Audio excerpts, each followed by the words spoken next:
Hello, welcome to Sightline, to the program where we talk about important events with important guests.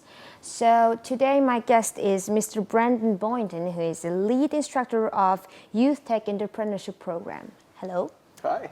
How are you? I'm doing fantastic. How do you find Mongolia?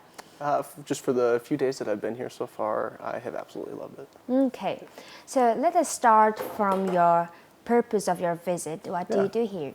Yeah, so I'm here on behalf of the U.S. Embassy. They brought me out as part of the U.S. Speaker Program.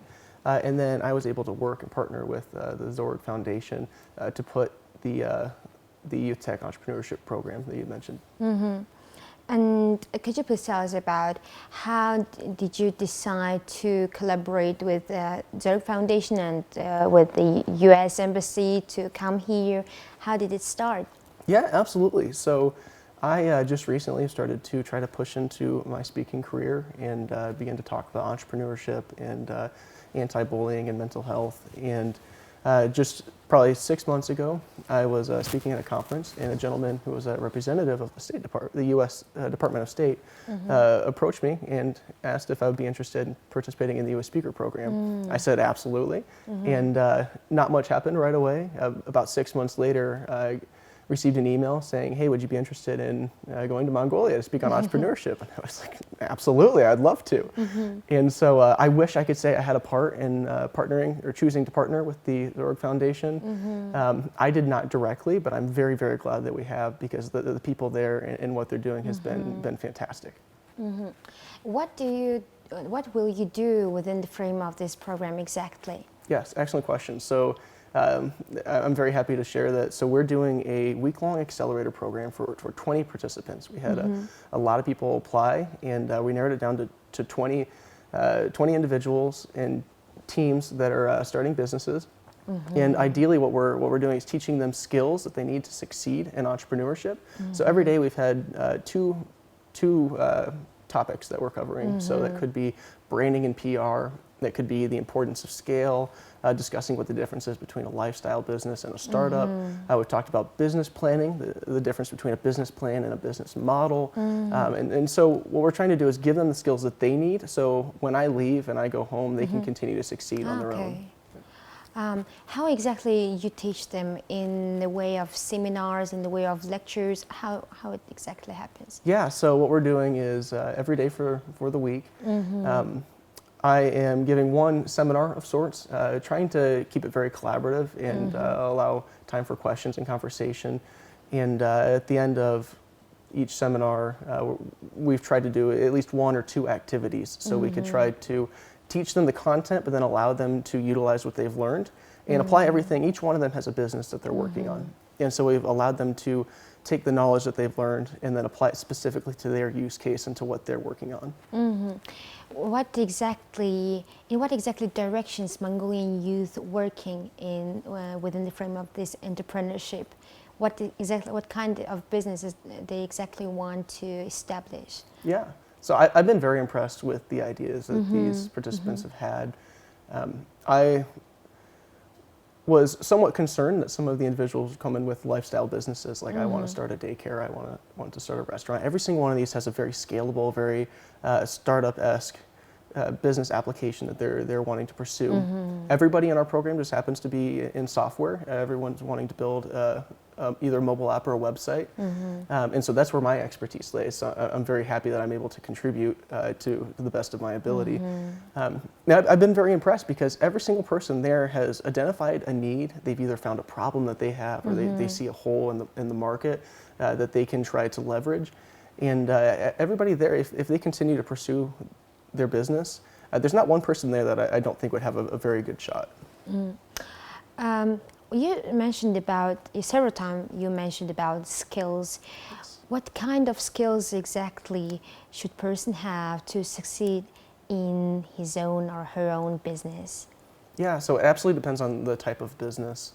If you're assuming a startup or something that has the potential to scale and become a very large corporation, there are a handful of skills that I would advise. First of all, the ability to think big, to consider what happens when you have thousands or millions of users. How do your costs change? How can we keep our processes and our product very efficient and automated? That's very vital.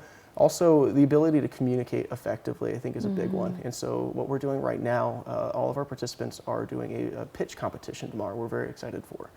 And so teaching them the ability to communicate what their business is effectively is very important, to say, here's what my value proposition is, here's the product that I'm providing to this market to solve this problem.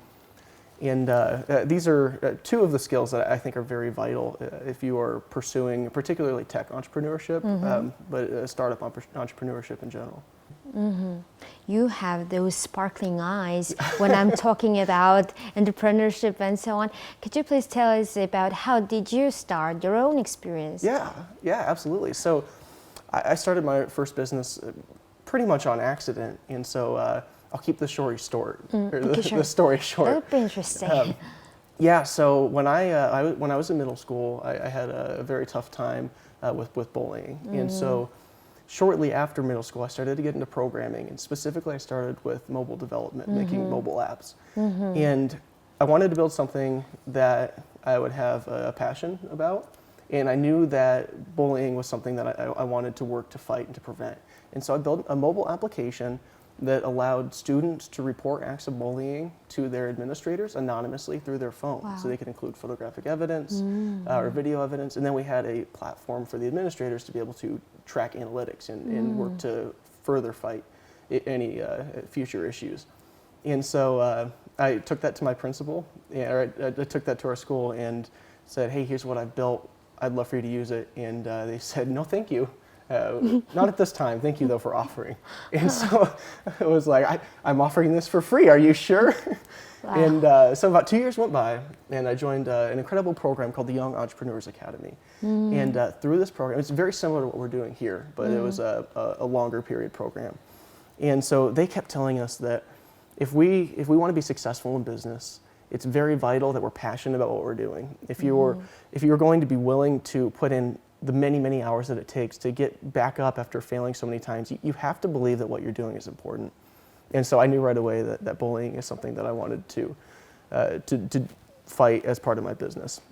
And so I was introduced to a concept called social entrepreneurship. So a business that has some type of a social good. And so a short period of time later, I had kind of redeveloped the Bully Box application. I turned it into something where schools could pay a very nominal amount to integrate the platform into their schools. And that's where the analytics came in. That's where a lot of the fancier features that are a little more difficult and expensive to provide came in. And so immediately I went to our rival high school and I offered it to them, and they said, absolutely, where do we sign? And so that was my very first customer. And since that day, I knew that entrepreneurship was where I wanted to be. It gives you the ability to make a name for yourself. No one can stop you. Your success is contributed solely to the amount of work that you put into something and the passion that you have for it. And so that's to answer your question more directly. Those are the primary reasons why I just love what entrepreneurship is able to do, and that's why I'm here. So you exactly teach this idea to your fellow students? Exactly, yes. Okay. How do you find Mongolian entrepreneurship today? Yeah, so I wish I could say I knew more about Mongolia prior to having traveled here. And one of the things that I was pleasantly surprised about is the fact that there are so many people here that are just hungry to succeed. They are they're ready to make a name for themselves. They're ready to start a business. And I don't know what it is about this place. It could be, obviously I've interfaced with a very small percentage of the people here, and a lot of them are in business, but just who I've talked to, there's a lot of people who are very passionate, very driven about what they're doing. And that's the sparkle in my eye that you mentioned. I see that with everybody that I talk to here. And so that is just fantastic. And I'm very excited to see what will happen with the people that I'm working with. And I'll definitely be keeping my eye on the Mongolian markets. Are those circumstances that we have today in Mongolia are quite convenient to start really own business? Or what exactly benefits and disadvantages do you see in our country? Yeah, so fantastic question. So as far as consumers, I would say one of the downsides is, so technology is obviously available here just as soon as it is in the US and anywhere else. And fortunately, with the advent of the internet, that's possible. What is unfortunate is it seems that the business models don't quite transfer quite as quickly. So there's products and there's applications that are available in the US that aren't available here yet. And it sounds like it ends up being available here in about a year or so. And I've talked to a lot of people about this. One of the major opportunities here is to take a business that is very successful in another market and then tweak that to fit the Mongolian culture, to use the Mongolian language. And I think there's a lot of opportunity there to start your own business that does a similar thing but tweaked to benefit Mongolia. And what do you think, how exactly can we solve this problem?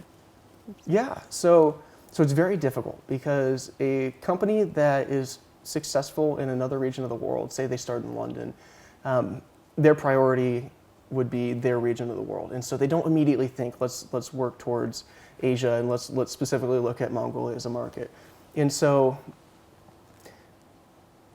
I would say trying to fix that would be very difficult. And so I don't even know if it's something that you would particularly want to fix, because rather than benefiting the country or the company that's outside of your country, outside of your economy, it gives opportunity for the growth of companies locally. And so, again, I think that's a fantastic opportunity, and it really positions Mongolia in a unique position, or puts Mongolia in a unique position, because you have those opportunities that many other countries don't have. Let us move to the US. Every entrepreneur who is interested in developing their own business, they are of course interested in how this entrepreneurship stuff works in the high developed countries.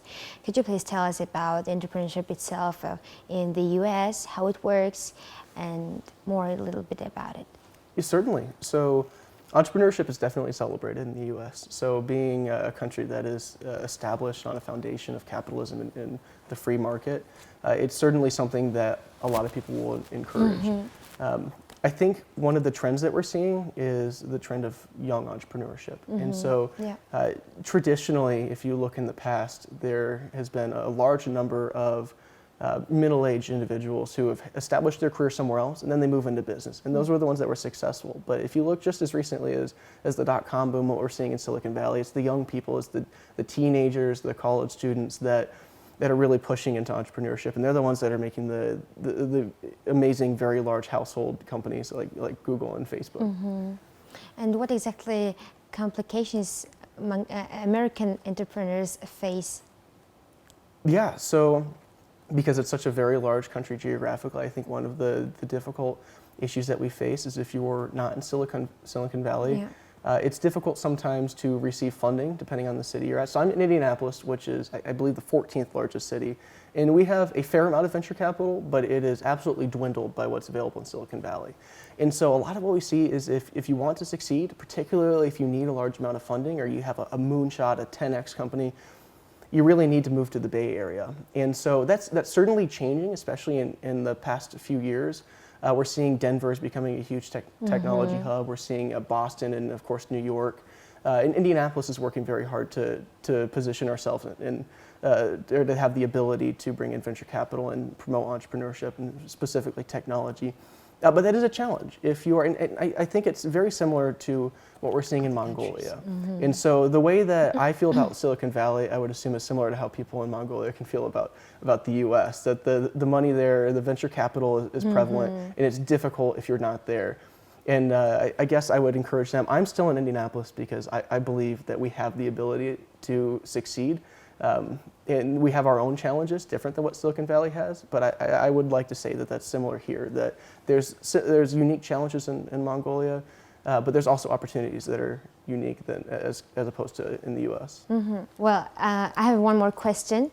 Like when a young entrepreneur, when he develops his own or her own company, a business, and they start earning enough money, and when exactly person should say stop? Well, that's enough. to be not that egoistic or make something exactly for society? When person should really feel that moment that, well, I think for this it's enough? What do you think from your own personal point of view? Yeah, certainly. So that's a challenging question. Yeah. There are certainly a lot of entrepreneurs that have been very successful and have not been at that point where they decide, stop, that's enough. But then you look at one of my, and this again sounds cliche, one of my lifelong heroes would be Elon Musk. So Elon Musk has essentially decided he's made the money he's going to make. And certainly he's still in entrepreneurship. He pays himself $1 salary from Tesla. And his goal is to get people to Mars. That's what he wants to achieve. That's what he works hard for. And so I kind of take that and look at myself and decide, at what point do I focus instead of earning money for myself, earning money for somebody else? And I think that's where the social entrepreneurship aspect fits in. If your product, either it could be something like Tom's. So Tom's, the shoe company, if you buy a pair of shoes, they send a pair of shoes to somebody who needs it. And so it could be something like that, where it's an additional, it's a side social good. Or it could be something like the Bully Box, where the product itself is a social good. But having that aspect of social entrepreneurship with your company means that as you're benefiting, other people are benefiting as well. And it gives you the passion. It tells you that it is your duty to provide that to the world. And every day you wake up, you're excited to see how you can change the world and how you can work harder to benefit somebody else. And so I think you can really marry the two. You can benefit yourself, but then you can also benefit other people much more. How should we spread this idea to other people? Yeah. That's a fantastic question. I wish I knew a great answer. I think it's prevalent in society. We see it with companies like Tom's, or there's a local chain that in the U.S. called Firehouse Subs, where every sandwich you buy, they donate a little bit to a local fire department. And there's so many companies that do things like that, and it sometimes seems like a PR stunt, and sometimes it very much can be. Yeah. But that's what's important, to identify what they're doing and then think, how can I do something similar? How can I do something that also benefits other people? And of course, it's not necessary. I'm not saying that every company should have a social entrepreneurship aspect, because certainly it'd be difficult for a lot of applications. But I do like your question. How do we spread that? How do we tell people that this is something that you can pursue? This is an option as an entrepreneur that you can benefit yourself, but you can also benefit the world. And so, to answer your question more directly, I don't know. I wish I did. And I think being on a program like this, talking about social entrepreneurship is beneficial. And I'm certainly an advocate for it. But yes, more people need to know about social entrepreneurship. What would you like to suggest to young entrepreneurs of Mongolia? Yeah. Your advice? The biggest thing that I would suggest would be just to believe in yourself and to be confident. This is one of the messages that I really like spreading. So I got my start very early, and I shared a little bit about that. One of my biggest insecurities for a long time was I'm too young, nobody will respect me. I'm too young. This networking event's at a bar, I can't go there. Nobody will take me seriously. And looking back in retrospect, that was never the case. Certainly, you have people who will scoff at your age, but for the most part, your age is an asset. It's something that people see the 16-year-old that's working very hard and wanting to do good in society, or wanting to make a change, and they want to support you. They want to be on your side.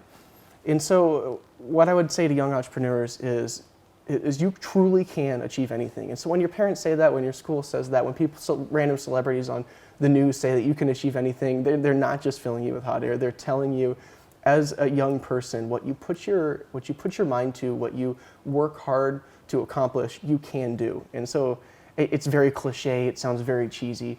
I wish that I believed in myself more as a child or as a teenager. And so I really want to spread that message, so anybody who's watching who maybe has an idea but doesn't think they're at the age, or they don't have the maturity level to accomplish it, that's not the case. Okay, thank you very much. Yeah, absolutely. Wish you good luck. Thank you for coming. Thank you. Well, dear viewers, today my guest was Mr. Brandon Boynton, who is a lead instructor of the Youth Tech Entrepreneurship Program. We will see you next week with more guests. Have a nice evening. Goodbye.